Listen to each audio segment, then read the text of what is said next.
Doncs comencem. Primer de tot, molt bon dia i moltes gràcies per ser aquí en aquesta compareixença que fa l'Ajuntament d'Igualada en un equipament municipal de la Tanneria. M'acompanya la directora dels Serveis Territorials del Penedès, la Marisa Vila, a qui li hem d'agrair que des d'ahir a la tarda ha estat treballant colze a colze conjuntament amb la directora general de centres públics per treballar en aquest repte que avui us explicarem. M'acompanya també, no cal dir-ho, el regidor d'Ensenyament de l'Ajuntament d'Igualada, el Josep Maria Carpi, la nostra arquitecta municipal, la Marta Garcia, i la directora de l'Escola Emili Vallès, que avui és aquí. Aquesta és una compareixença, com veieu, que ja és un missatge, el missatge de que hem tingut un repte i avui també ja portarem la solució. De fet, esteu a la solució i per això estem fent la compareixença en aquest espai. Després de diversos mesos monitoritzant l'escola, vam veure que l'escola Emili Vallès tenia en alguns punts algunes deficiències. Tothom, com a Catalunya, pensava que aquestes deficiències podien anar vinculades, atès a la gran quantitat de pluja caiguda, vinculades al subsòl, fins que ahir l'equip que hi ha treballat amb una tecnologia 3D va informar-nos que una tecnologia d'última generació per monitoritzar esquerdes ens va informar que era probable que aquestes esquerdes no vinguessin del subsòl, sinó que poguessin venir de la part del fals sostre o de la sotacoberta. Varen fer unes cates i allà varen veure que no el sostre, ni el terra ni les parets, sinó que el fals sostre podia tenir algunes dificultats i, com vam fer per la Covid, recordeu que la Covid, ara que farà 6 anys de la Covid, el primer ajuntament que va fer un decret tancant escoles va ser el d'Igualada, no ho va fer ni la Generalitat, no ho va fer ningú més que nosaltres, vàrem ser els primers que vàrem tancar les escoles preveient el que venia, doncs per curar-nos en salut i havent après també de les lliçons del passat, ens volem curar en salut, volem prevenir, hem fet una actuació preventiva, absolutament preventiva, que és un trasbals molt grans per a les famílies, jo em vull ficar al seu costat, empatitzar totalment, perquè sé que és un trasbals, però la seguretat dels seus fills, però també dels docents, per nosaltres era absolutament primordial, prioritària. Per tant, una empatia total amb les famílies que tindran durant, primer, aquestes 48 hores, doncs un mal de cap, però que avui som aquí també per dir-los que tota l'activitat de l'escola Emili Vallès, l'activitat docent i lectiva, es traslladarà en aquesta escola municipal de la Tanneria. Són al voltant de 220 alumnes que es traslladaran aquí, on poden veure aquestes aules que van donar classes als alumnes d'infermeria de la Universitat de Lleida, que estan ara actualment en el nou campus. Per tant, tenim aquestes classes on hi caben al voltant de 300 alumnes i, per tant, estem en aquesta situació de poder oferir una escola de primer nivell, una escola que ja ha estat validada pel Departament d'Educació i Formació Professional, i jo vull agrair de nou especialment a la Direcció dels Serveis Territorials del Penedès, perquè d'una manera molt ràpida, d'una manera molt eficient, jo vull agrair, Marisa, el que hem fet, i especialment vull agrair també a la direcció i al professorat que ahir, a la tarda vespre, van estar aquí validant que això sortiria bé i que aquí es podien fer les classes amb una garantia de qualitat en l'àmbit de la docència i l'àmbit lectiu de primer nivell. Per tant, vam detectar un possible problema, ens curem en salut, prevenim abans que curar, aquest és el que jo penso que ha sigut el leitmotiv del govern que presideixo, ja no des de la Covid, sinó d'abans, i per tant som agents preventius, sinó reactius, i per tant és un mal de cap, sí, és un problema, evidentment, però abans que res hem de preservar la integritat física dels nostres fills i filles, de les famílies i sobretot del professorat també, a qui vull agrair que ara aquests 20 professors i professores que vindran aquí tindran un mal de cap afegit, però serà durant uns mesos. Quan? No ens facin dir quan tardarem. Nosaltres calculem que fins a la tardor. Per tant, el que sí que els puc informar és que aquestes obres que començaran immediatament a contractar-se, entre avui i demà ja contractarem l'estudi que permetrà fer el projecte executiu de reparació, calculem, i per tant aquestes dades que dono són dades aproximades només a ull i per tant es poden moure, però que farem una inversió del voltant de 300.000 euros, per curar-nos en salut. Ja els hi avanço i els hi informo que en el ple de l'Ajuntament d'Igualada del mes de març s'aprovarà una modificació de crèdit que ens permetrà tenir ja els diners per fer l'obra immediatament. Per tant, no només hem treballat proactivament per trobar una solució en aquest impàs de temps que tindrem els alumnes i l'escola Emili Vallès aquí a la Teneria, sinó que ja estem treballant en aquest procés per tal de que aproximadament a la tardor no em facin dir, sé que m'ho preguntaran, jo no els hi puc dir res més perquè si l'obra no és difícil, perquè saben l'escola, no sé si coneixes, és una escola de planta única, amb una única coberta, algunes cobertes amb 4 aigües, altres a 2 aigües, no és una escola d'aquelles que sigui un bloc de pisos, és una escola a peu pla, però, lògicament, nosaltres no podem garantir el dia exacte que puguin acabar. Per tant, jo el que demano és aquí una mica més de paciència, que actuem de manera, jo diria, ultraràpida. Jo crec que no es trobaran en un cas a Catalunya de que hagi passat el que ha passat, que és suspendre l'activitat en un equipament educatiu i al cap de 48 hores es pugui reiniciar aquest equipament educatiu a un altre lloc de manera tan ràpida i que, a més, ja s'estigui treballant amb la solució al problema que serà en uns mesos. Agrair, de nou, a les famílies la seva comprensió. Nosaltres ho explicarem, com saben vostès, els que són avui aquí, que aquest és un ajuntament que sempre dona la cara, ho expliquem a les bones, però també quan les coses són més complexes. Per sort, no hem de lamentar res més que el mal de caps que suposarà per a les famílies aquest moviment logístic de canviar d'escola durant aquests mesos i dir-los que el compromís total de l'Ajuntament d'Igualada per tirar endavant aquesta reparació d'urgència i que estic segur que compta amb el suport de totes les persones que s'estimen a l'Emili Vallès i que, sobretot, veuen que els seus fills i filles van a una escola, primer, d'altíssima qualitat educativa. És una escola que està ubicada en un lloc preciós, a més, envoltada de natura, i que nosaltres ens estimem també molt. Si els sembla, ara passaré la paraula a la Marta Garcia, que és l'arquitecta municipal, que de manera molt breu els pugui explicar doncs, el punt de vista més tècnic. Després li passaré la paraula a la directora dels Serveis Territorials del Penedès, la senyora Marisa Vila, també, perquè exposi el punt de vista de la Generalitat, i tancarà aquesta compareixença la directora la Teresa Ramos, la directora de l'Escola Emili Vallès. Moltes gràcies. Marta, endavant, tens la paraula. Gràcies. A nivell tècnic, informar que des de l'Ajuntament estàvem fent un seguiment d'unes esquerdes que havien aparegut en un lloc molt concret de l'edifici. Es van instal·lar uns fisoròmetres i estàvem mirant la seva evolució. Com ha avançat l'alcalde, les primeres hipòtesis eren que podia ser del subsol, arrel de la situació meteorològica que hem tingut aquest any, com estem veient en altres edificis. Totes seguien aquesta lògica i per això vam seguir en aquest sentit. Però fa un mes i mig, des de l'escola, ens van alertar que havia aparegut una nova esquerda. Aquesta, quan la vam anar a veure, ja no seguia aquests patrons que fins ara havíem estat observant. Per tant, vam intensificar aquest estudi. Ja no només vam posar fisoròmetres, sinó que vam contractar uns tècnics especialistes que ens fessin un seguiment gairebé diari d'aquesta esquerda i inclús vam encarregar un aixecament en 3 dimensions de tot el conjunt de les fissures per poder donar a un especialista en estructures que pogués estudiar en global què estava passant, perquè sí que estàvem detectant que anava més enllà potser d'una afectació del subsol com primer havíem suposat. Això ha tingut l'evolució d'aquest mes. Les fissures són una patologia que té una evolució lenta. Per tant, un mes dintre de l'evolució que acostumen a tenir ha estat prou ràpid haver arribat a la conclusió a dia d'avui. Fa una setmana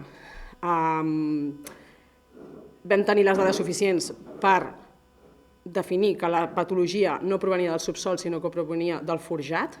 Era una hipòtesi que no s'havia valorat fins a aquest moment perquè, com ha dit l'alcalde, és un edifici en planta baixa, no té unes càrregues especialment importants, les cobertes estaven correctes, s'ha fet el manteniment adequat, res feia pensar que aquest forjat podia tenir alguna patologia.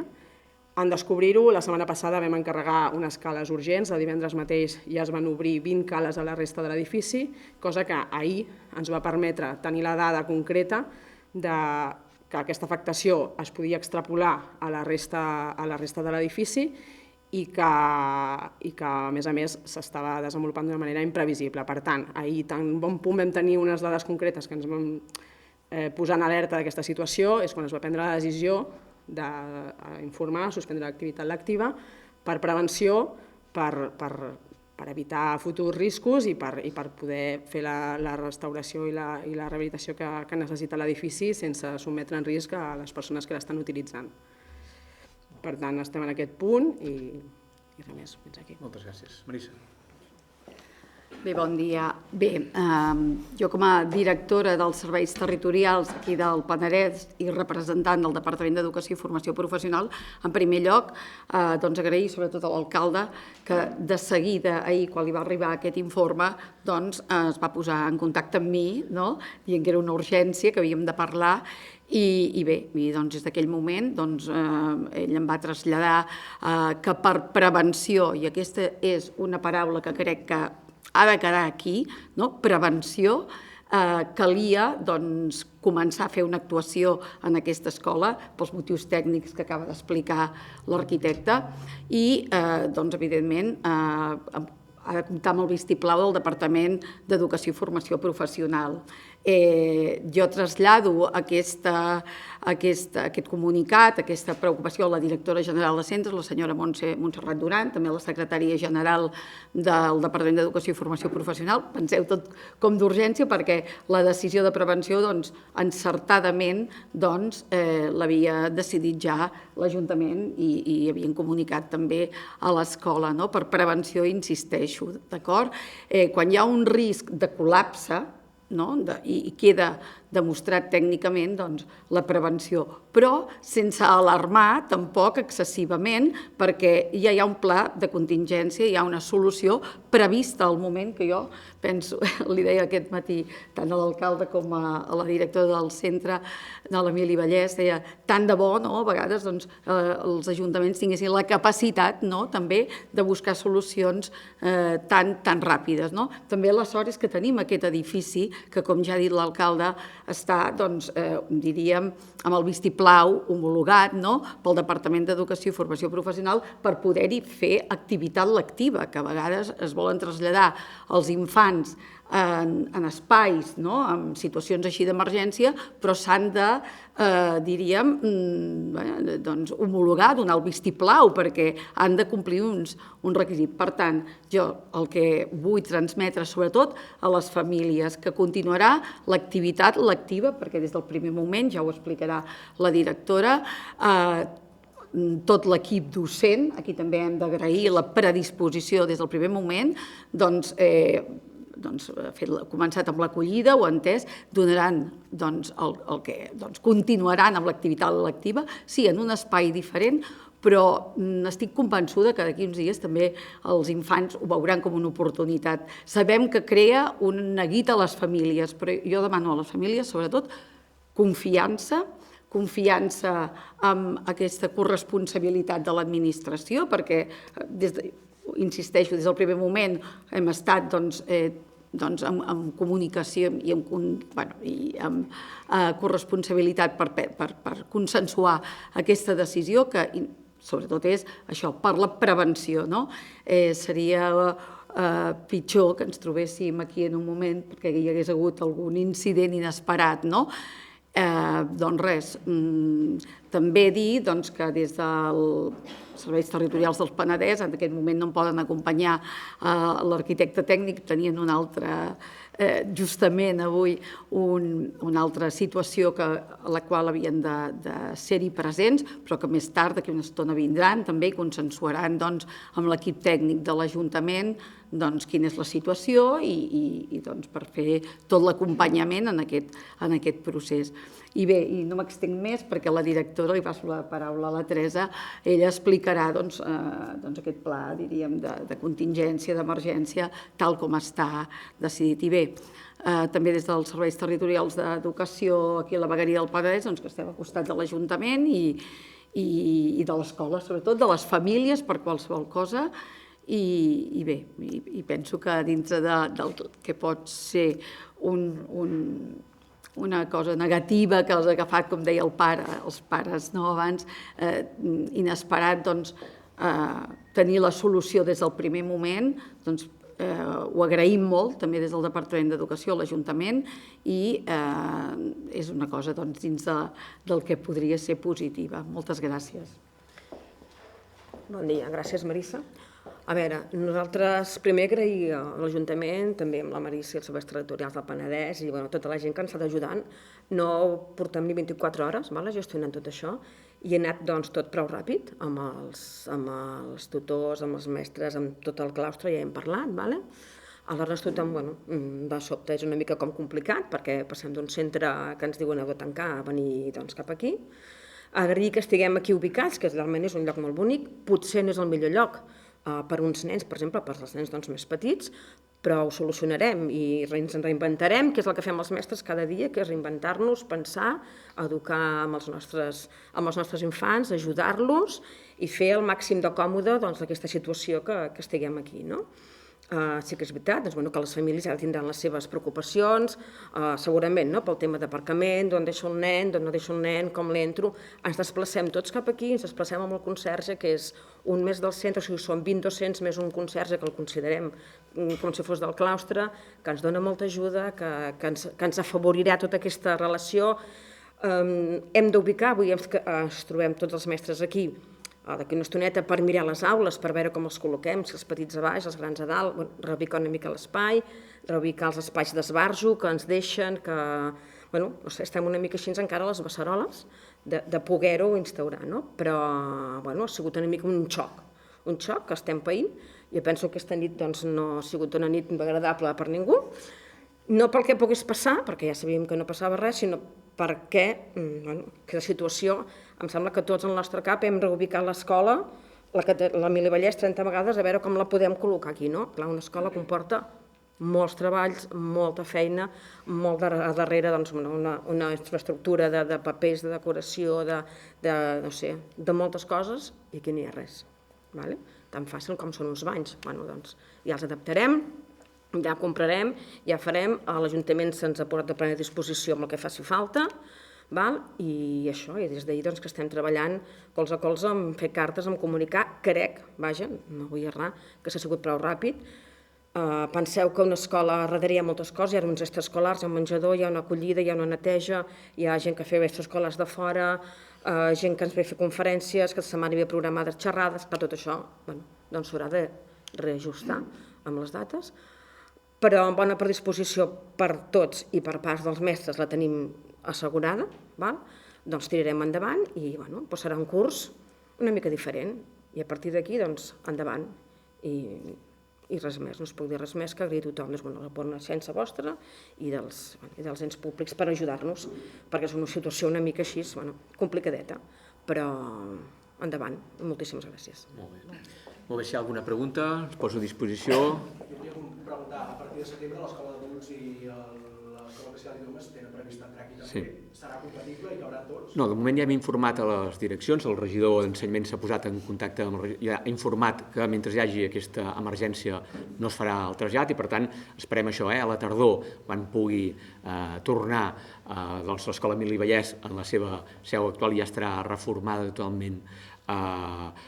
Iniciarem els procediments amb el Departament d'Educació i Formació Professional per venir. Faltaven uns petits moviments d'obra que els hem aturat, s'havien de contractar ara i s'aturen, els contractarem en previsió quan margin els alumnes de la Mili Vallès, doncs actuar immediatament i per tant nosaltres calculem que si a finals, principis de l'any vinent ja pugui venir tant l'escola d'idiomes a l'Escola Oficial d'Idiomes com a l'Escola d'Adults. Per tant, han sigut molt comprensius, atesa que aquesta és una emergència que qualsevol persona amb sentit comú entén que sigui així, ACN. Entenc, dijous els nens ja estaran aquí i al pati, perquè heu parlat d'aquests espais d'aules, però com podran... Sí, estem buscant diverses possibilitats. Per tant, deixeu als tècnics que treballin, us informarem de tot. De fet, tenim previst fer una reunió amb els pares per explicar-ho tot.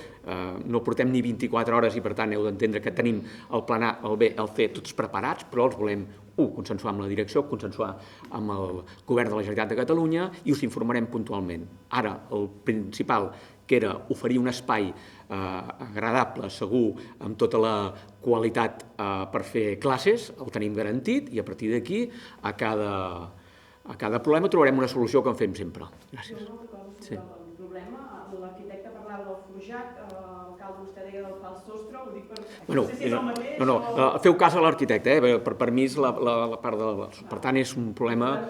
Sí, dels forjats, sí. M'agradaria saber el problema del forjat, quin problema és, de què es tracta? És a dir, els materials estan malament... Deixa'm, Marta, Una mica més precisió, més detall. El problema que hem observat és el deteriorament general del forjat. No és un problema de defectes de material ni defectes